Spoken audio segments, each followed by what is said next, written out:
Can Sierra Leone go back-to-back in the Breeders' Cup Classic? Let's discuss it on NYRA Bets.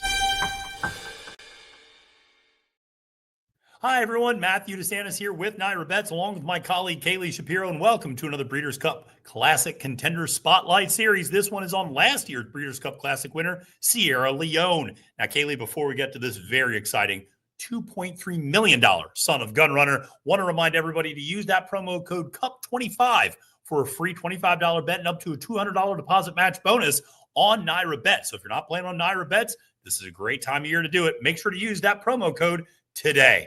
Now, Kaylie, Sierra Leone, he is a horse that you loved and you bet on last year, and you made a whole lot of money on this Breeders' Cup Classic race last year because you not only had the winner, you had the exacta, you had the trifecta, you had the superfecta, you had everything in that race last year. So, Sierra Leone, I know he's a horse that's always been near and dear to your heart. You have a high opinion of him. Oh, yeah. And you think he's the biggest threat to the favorite in this race, Sovereignty. I think so. I mean, looking at the way that this horse continues to improve and mature, and the fact that he becomes less pace dependent, he's worked out any quirks that he's had with lugging in or any issues he's had coming down the stretch. He's an amazing horse. That's my opinion. I mean, he's, first of all, just a physical specimen. And second of all, he has never run a bad race in his life. There's no knock on Sierra Leone. Yes. He literally has never run a bad race. He has not. He and Forever Young, I believe, are the only two horses in the field who have never been out of the top three in their careers. 13 career starts, 13 finishes in the top three, 5 victories, most notably in last year's Breeders' Cup Classic. And really right before that race, you started to wonder about Sierra Leone because we were all, listen, when the horse sells for $2.3 million and when he looks the way Sierra Leone looks, and when Sierra Leone walks into the paddock, you go, wow, I know where every penny of that $2.3 million went because that horse looks a picture every time he goes into the paddock.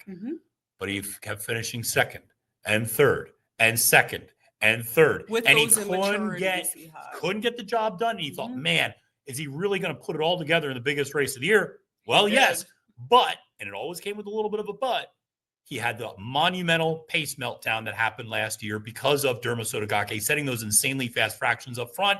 He ran into it. He got the pace set up he finally always needed, 109 and 2 to the 6 furlong mark, and was able to blow by everybody. But as you said, this year has shown a lot more maturity. I mean, this year you can literally not find one thing wrong with this horse. First of all, his Whitney was amazing. Yeah, which we'll show you in a minute. Second of all, the Jockey Club Gold Cup. Oh, don't give it away. I mean, Sierra Leone is a great horse. I think that we'll see pigs fly over top of Del Mar. I think that there's a higher chance of seeing that than this horse finishing any less than third. For me, he's definitely in my top 2, but you know, I think he'll definitely be in the money. Well, listen, let's take a look at last year's Breeders' Cup Classic. And listen, he's a beautifully bred horse, sired by Gun Runner out of the Malibu and Moon Mare. He's one of the few horses that have cost that much money at sale as a yearling and has made it back threefold since then, earning $7 million.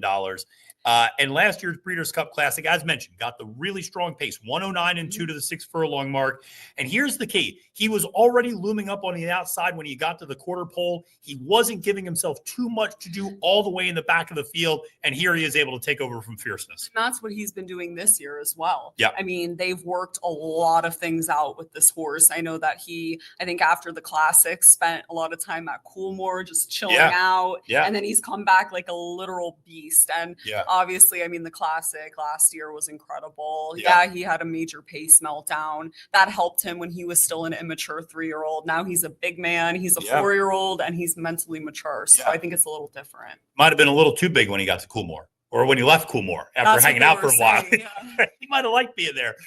He's going to be. They're excited for him to come. You know, he made the money back threefold on the track. Could not imagine what that horse is going to do in the shed. That's for sure. No, he's going to make everybody a lot of money in the shed. That's for sure.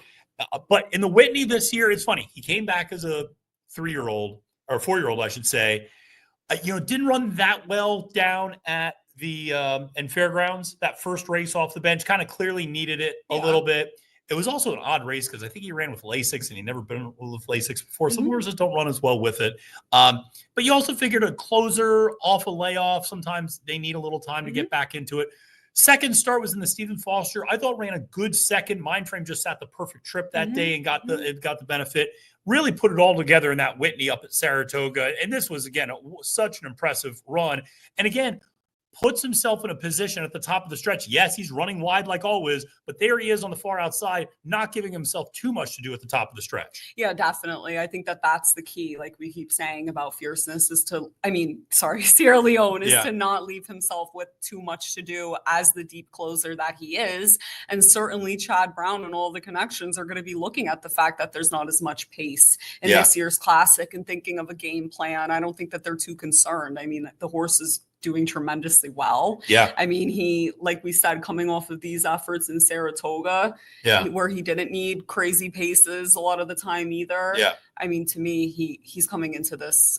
He couldn't come into this any better. Now, he did have a little bit of a friend in the Whitney, and he had another friend in the Jockey Club Gold Cup in the form of Contrary Thinking, who was another Chad Brown horse who was entered in both of those races. And really, Chad's doing something that many of us had called upon for a while with Sierra Leone, which was give him a rabbit. In other words, put a horse in the race that's going to push the pace. Doesn't need to be nuts, doesn't need to be 100%. Dermasotogake fractions, but give the horse the opportunity to run into something when you have a horse that's a deep closer. So Contrary Thinking ran in both of those races and did his job well. Finished last both times, but did his job well. All right. I hope Dylan Davis was well compensated for that, which I'm sure he was. But the bottom line is, it was to ensure an honest pace, not necessarily an insane pace. No, and it's never to just send the horse out and have him set insane fractions and run away. I mean, it's just to inject more pace into the race, and that's all the horse did. Yes. I don't know if he even made that huge of a difference, in my opinion. I think in the Whitney, it didn't matter at all. No. I think in the Jockey Club Gold Cup, interestingly enough, I think we'll get to the Jockey Club Gold Cup in a second, because that was a very peculiar race, because we're going to show you a clip from the beginning, because there was a very significant spill in that race with Mind Frame and Irad Ortiz Jr. falling off. And it was largely caused by Phileas Fogg and Kendrick Carmouche ducking in so severely at the start. So watch the 7 duck in, and it kind of causes a chain reaction on everybody else. And suddenly Irad is bumped off the 4, is briefly on top of White Barrio, tries to get back on. And what happens? But Flavian Pratt and Sierra Leone have to essentially avoid running over Irad Ortiz Jr. No, I think he actually went over him. He did. But I mean, Flavian's trying to he's trying to figure out where is Irad rolling, basically, trying to avoid Irad. And so suddenly Sierra is not just at the back like he always is, but he's dealt with this now on top of it. He's literally in Africa. I mean, when you think about it, the horse not only had a person laying on the track in front of him that he somehow didn't get freaked out by. I mean, he seems pretty mentally mature to me this year. And then after that, he literally loses by a nose. I mean, he ran an amazing race that day, in my opinion. And I know for a fact that he wasn't, it wasn't a thing where it was like, we need to win this today. Right, because they had won the Whitney that day. They won the Whitney. It's not like, oh, we need to win this. So I don't even think that he was super, cranked up for the race. And he still ran the best race of anyone in there. Speaking of that, the ending of this race, notice how much further behind he is when we start this clip here.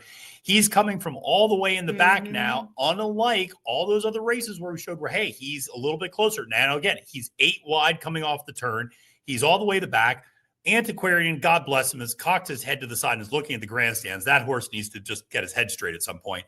But ends up getting the win. But you see Sierra just coming with every single stride, despite the fact everything was against him in this race, and still ran absolutely huge and only lost by a little over a length there. Yeah, and that's exactly why I think Sierra Leone is, honestly, we all know Sovereignty is going to be my pick, and Sierra Leone, I mean, it's going to be them too. Yeah. 1 and 2, for sure.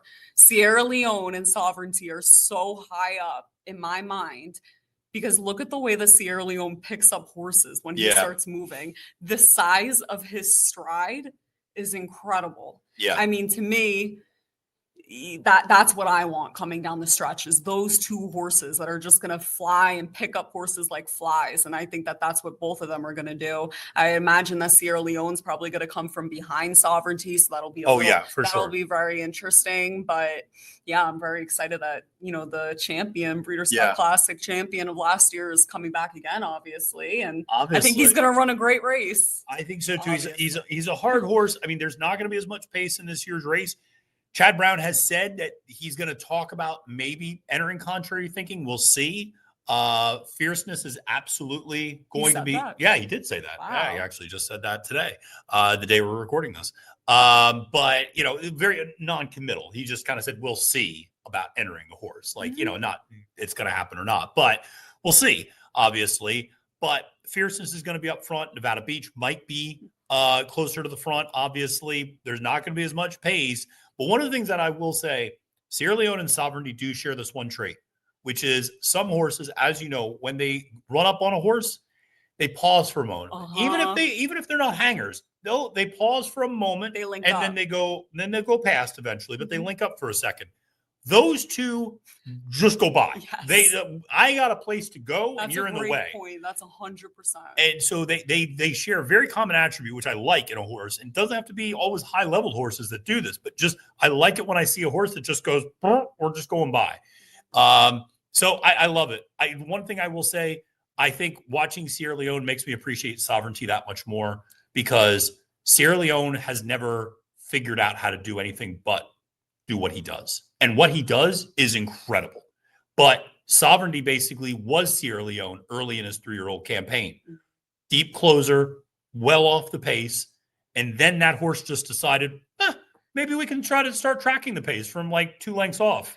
And he started doing that. I've never seen a second dimension out of Sierra Leone. And that's always the reason why I'm just always going to have that hesitancy to really wrap my arms around him, because I just, from a betting standpoint, I just worry every time about the setup. That's fair. Sovereignty's brilliant in the fact that he can adjust his running style. Yeah. Sierra Leone is brilliant at the one thing that he does, which is awesome. I mean, there are a lot of horses that are deep closers. Sure. And I mean, for me, it's not so much attributed to, you know, which one's better than the other, but it's look at their movements. You know what I mean? Sovereignty moves so different than Sierra Leone. They both have huge strides. They move completely differently. And that literally contributes to why one's more tactical than the other. Yes, very much. Very much. Well, listen, it's going to be a lot of fun. What's also a lot of fun is getting a free $25 bet. So make sure to use the promo code CUP25 on NYRA Bets. If you're not signed up already, you got a free $25 bet and up to $200 deposit match bonus. Easy for me to say, right? For Kaylie Shapiro, my name is Matthew DeSantis. Wish you a great and prosperous day at the races. And reminding you, friends, it's now post time.